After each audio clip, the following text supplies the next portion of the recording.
ఇవాళ ప్రభుత్వం ఎట్లుందండి?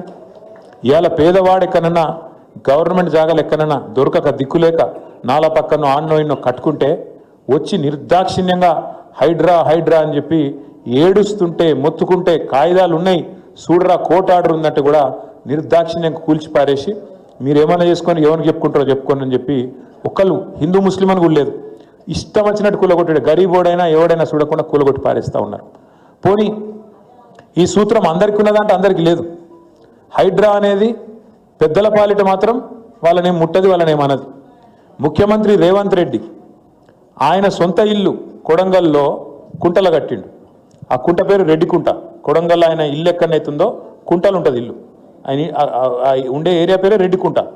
దాన్ని అడిగినోడు లేడు, ఏ హైడ్రా పోదు, ఏ అధికారి ఓడు. వాళ్ళన్న తిరుపతి రెడ్డి, రేవంత్ రెడ్డి వాళ్ళన్న తిరుపతి రెడ్డి దుర్గం చెరువు FTL లోపల కట్టిండు ఇల్లు. దాన్ని అడిగేటోడు లేడు, హైడ్రా పోదు ఆడికి, అలా కనబడదు అది.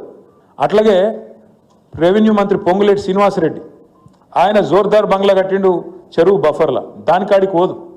ఇంకొక పెద్ద మనిషి ఉన్నాడు KVP రామచంద్రరావు, ఆయన చెరువు పక్కనే కట్టిండు, దానికాడికి ఓరు. ఇట్లా చెప్పుకుంటా పోతే ఒక 50-100 మంది పేర్లు ఉన్నాయి కాంగ్రెస్ వాళ్ళకి.